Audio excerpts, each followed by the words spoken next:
and the study that they did on the bilateral complementarities in September, I think, September 2013.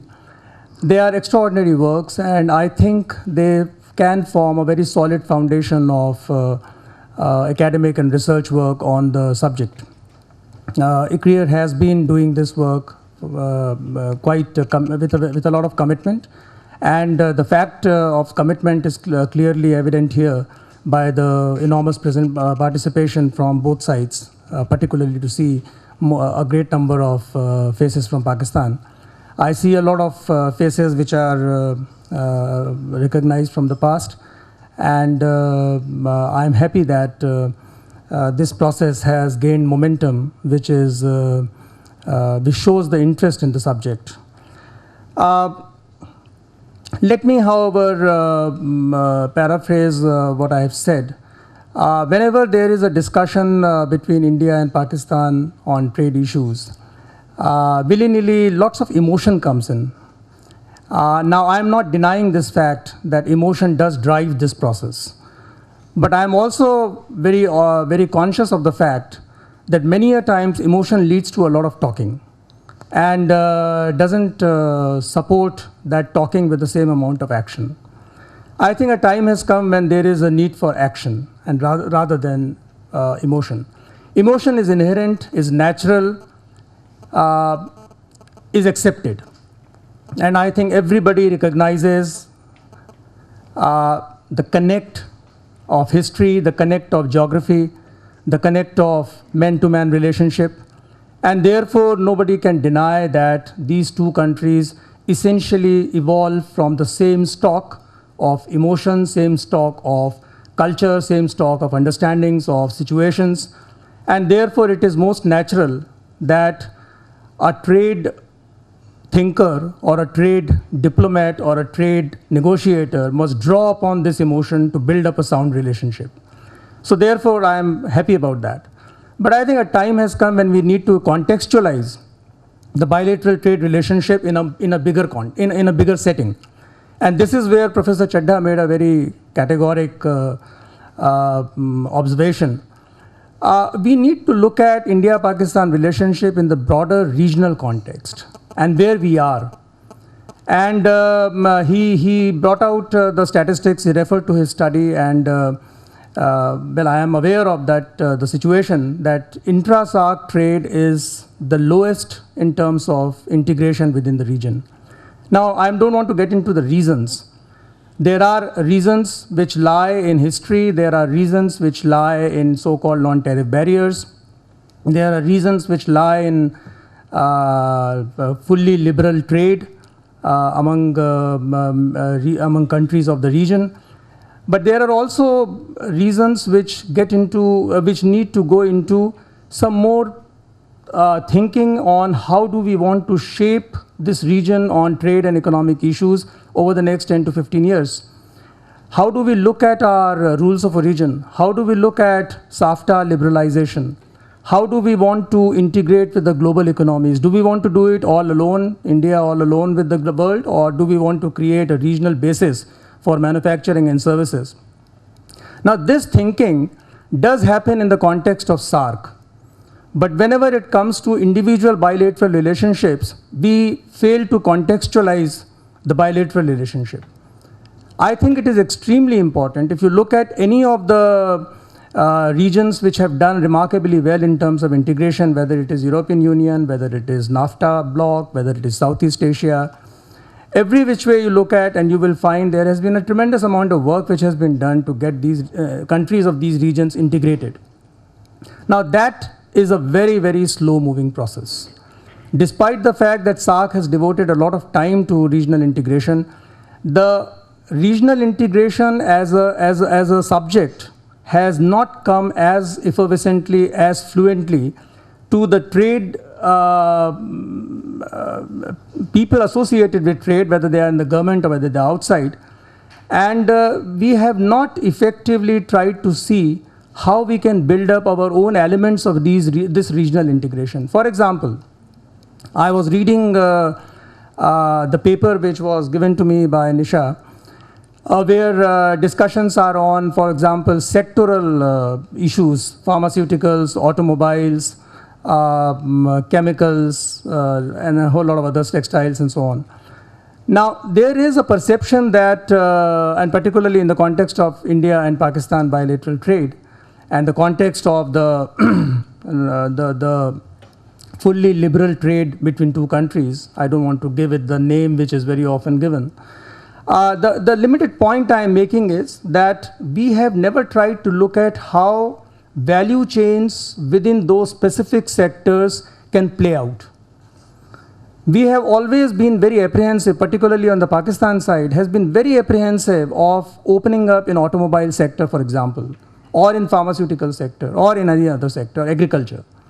But we have never tried to look at how the two sides can integrate their value chain in terms of processing, in terms of marketing, in terms of production, in terms of planning for production.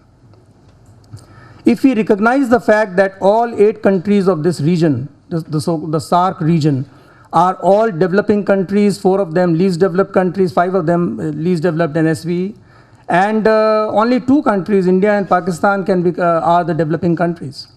Now, if you looked at this, there is a clear recognition that there is a huge amount of goods and services and agricultural products which would be required in years to come for domestic consumption within the region. And this is not all going to grow in one country. This is all going to grow, whether it is wholly obtained agricultural product or it is manufactured product, it is all going to be produced in the entire region. There is so much consumption inside these 8 countries, and it is bound to grow. If India has shown the way, it is clearly visible that huge amounts of consumptions will evolve. And therefore, there is a strong need for us to recognize the need for sectoral integration. Now, that is one thought which has been mentioned by thinkers and academicians, but unfortunately has not gone into the governmental process. You looked at agriculture, you look at textile, it has happened at the firm level. It has happened at the firm level, but have we looked at the rules of origin? And please let me also at this stage qualify that whatever I am saying is not my government's view. This is my personal view. But I do believe that if we looked at SAFTA rules of origin, there is a great possibility of integration. If we looked at regional standards, now SARSO was created some years ago, the Standards Organization of South Asia. My latest understanding is that there is very little which has been done. Whereas in an area which is so devoid of integration, there is tremendous amount of standards harmonization or a standards development work which needs to be done. This whole talk of non-tariff barriers, please pardon my saying so, is essentially manifested in terms of supply side capacities, the constraints on supply side capacities. Whenever supply side capacities have been visible, whether it is in Bangladesh, I am being very frank and forthright, so please don't misunderstand me, whether it is in Pakistan, whether it is in Nepal, has essentially evolved out of the felt supply side constraint in these countries. And then they have tried to work on this. Again, please excuse me for the use of word bogey, of non-tariff barrier in India. India doesn't have a non-tariff barrier specific to a country in South Asia. Yes, trading in India is difficult. And for that matter, we spoke of customs facilitation, we spoke of many other areas. And there is a huge amount of work which needs to be done in India and in all of these countries. But let us understand that there is no country-specific non-tariff barrier here.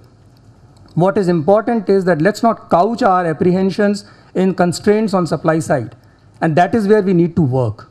And that is where the role of integration comes in very handy.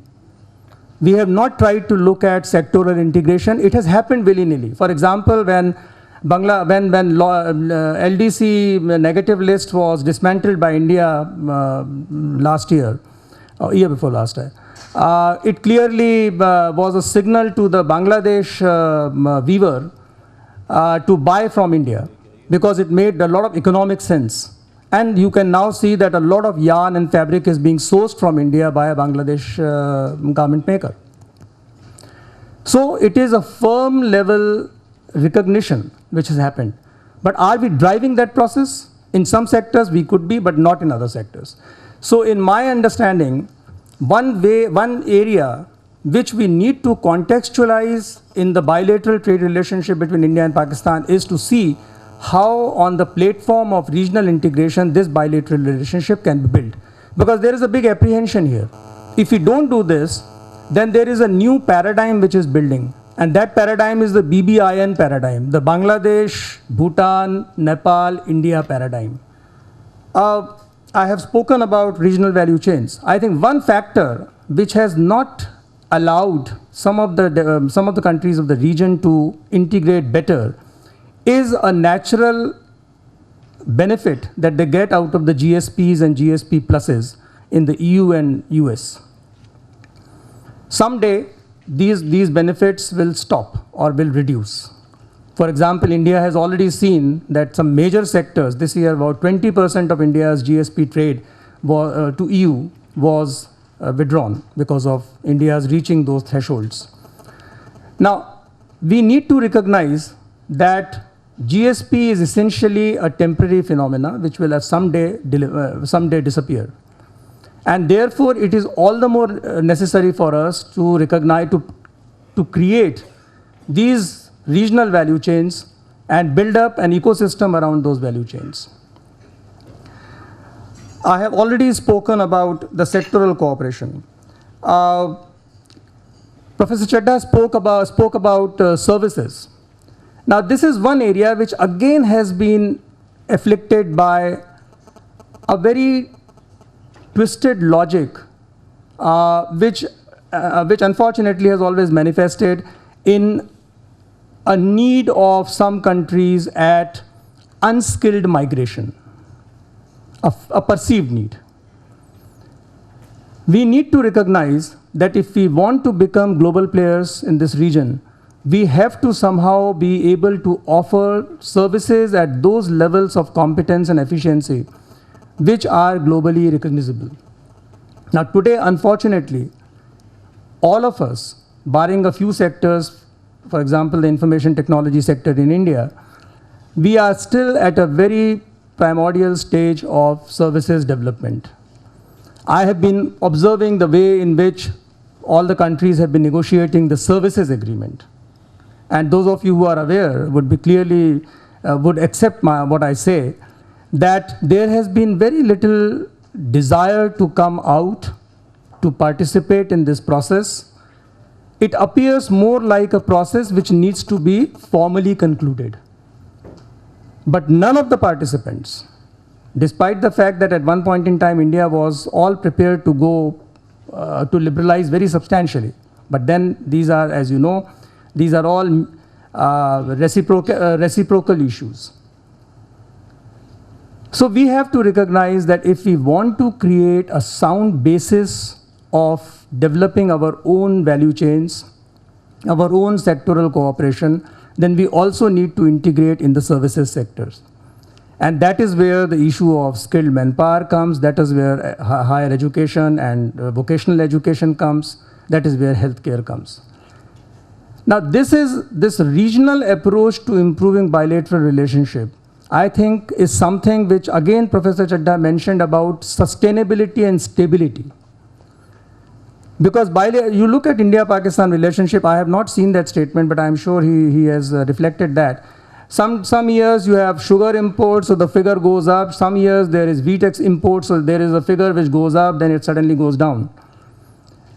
This stability can only come when, one, there is this concept of value chain, two, when there is sectoral cooperation, three, when there is a fully liberalized trade, four, when regional standards are harmonized, because then this whole issue of non-tariff barrier on SPS, TBT related aspects is taken care of. And of course, the infrastructure and trade facilitation, we have done well, particularly in the context of India-Pakistan, but there is a whole lot of further improvement which is required. So I think these are 5 or 6 areas where we need to work. One factor which perhaps is also important is this lack of diversity in the regional economies. And this is, again, this relates to my earlier statement of the supply side constraints. There is a strong, as much as there is a need for India to diversify, for example, its services sector, there is a strong need for other countries in the region to diversify in the merchandise sector. Because this reliance on one segment of manufactured products is causing a lot of discomfort. If those lines are not covered in your liberalized list, then you obviously don't get enough market access. And we cannot deny the fact that every country should have this limited freedom of liberalizing in a graduated manner, bringing in the liberalization in the most sensitive sector at the end. Now, that is exactly what is happening between India and Pakistan today, because much of textile and garment is there in the Indian negative list. And if Pakistan has to draw advantage, this has to be liberalized. Now, this cannot be liberalized by India because there is extreme sensitivity, so it will take its own time. But despite that, you have a roadmap of September 2012. And I think the biggest thing which is important today is to respect that roadmap. The biggest thing which is important, because that is what will give a unemotional, hardcore, trade-oriented signal. Whenever I enter into a discussion between India-Pakistan issues, I am quite impressed by the emotional part of it. But please pardon my saying so, that emotional part is where it ends. We have to be hardcore trade-related. We have to do hardcore trade-related thinking. We have to look at SAFTA. We have to look at our sectors, how they complement each other. Some years ago, I had, just for the sake of argument, I had given an example. For example, Nepal and India. Nepal has middle Himalaya ranges and the lower Tarai ranges, Tarai area. Now, if you looked at, for example, a horticultural crop,